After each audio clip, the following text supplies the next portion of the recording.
আসসালামু আলাইকুম। সকাল বিকেল ইউটিউব চ্যানেল, একটি লাইক করেন, একটি কমেন্ট করেন। নিত্যদিনের খবর পেতে আমাদের পাশেই থাকুন।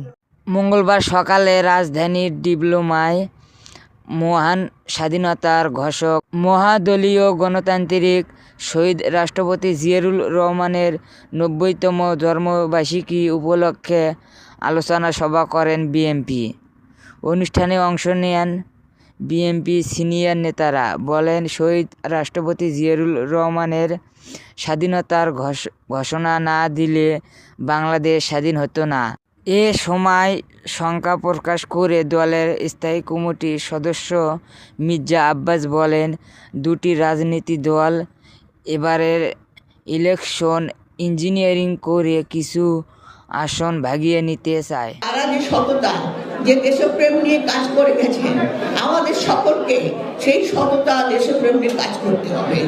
আজকে রাজনৈতিক কালচারকে আমাদের পরিবর্তন করতে হবে, নাহলে সমাজটা দেশটা বাঁচবে না।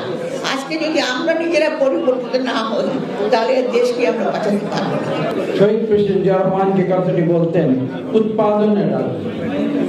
আমরা আজকে অনেকে উন্নয়নের কথা বলি, কিন্তু শহীদ প্রেসিডেন্ট জিয়া রহমানের বক্তব্য ছিল উৎপাদনের রাজনীতি। অর্থাৎ আমরা নিজেরা উৎপাদন করব দেশের ভেতরে, এবং সেই উৎপাদনের ফলশ্রুতিতে একদিকে উন্নয়ন যেমন হবে, ঠিক পাশাপাশি সেই উৎপাদন প্রক্রিয়ার মাধ্যমে বাংলাদেশের প্রতিটি মানুষের কর্মসংস্থান হবে।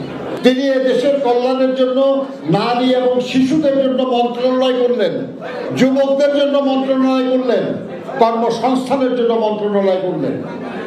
এই ধরনের দূরদৃষ্টি সম্পন্ন মানুষের স্মৃতির কথা মনে করে আমরা যদি নিজেদেরকে ওরকম দূরদৃষ্টি সম্পন্ন করার চেষ্টা না করি, তাহলে বৃথাই তার জন্মদিন উদযাপন করা। দুটি রাজনৈতিক দল, একটি হলো বাচ্চা আর একটি বড়। বাচ্চাদের সব সিট পেতে হবে, এবং এই ব্যাপারে তারা উচ্চ পর্যায়ে সরকারের উচ্চ পর্যায়ের লোকজনদের সঙ্গে বৈঠক করেছে। তারা কিভাবে ইঞ্জিনিয়ারিং করে এই সিটগুলো জিতে যাবে, যাতে বিএনপি ক্ষমতায় আসতে না পারে। অনুষ্ঠানে বিএনপির মহাসচিব মির্জা ফখরুল ইসলাম আলমগীর বলেন, আসন্ন নির্বাচনে বিএনপির ভূমিধস জয় পাবেন। এই জন্য কয়েকটি রাজনৈতিক দল পরিকল্পনাভাবে বিএনপির নামে অপপ্রচার চালাচ্ছেন। আজকে একটা অর্কেস্ট্রেট একটা প্রচারণা, পরিকল্পিতভাবে একটা প্রচারণা হচ্ছে বিএনপির বিরুদ্ধে। কারণ বিএনপিটা হলো সবচেয়ে বড় শত্রু। কারণ নির্বাচন হলে বিএনপি ল্যান্ডস্লাইড ভিক্টরি পাবে।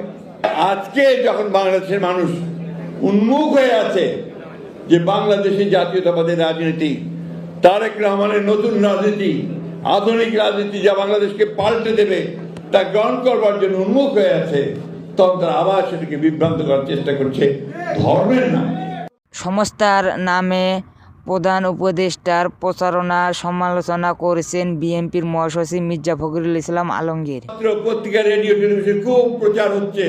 প্রধান উপদেষ্টা থেকে সমস্ত উপদেষ্টারা নেমে গেছেন প্রচারণায়। ভালো কথা, যেটা আমরা বলেছি 22 সালেই আমরা এই সংস্কারের কথা বলেছি। একটি লাইক করেন, একটি কমেন্ট করেন। নিত্যদিনের খবর পেতে আমাদের পাশেই থাকুন। সকাল বিকেল ইউটিউব চ্যানেল।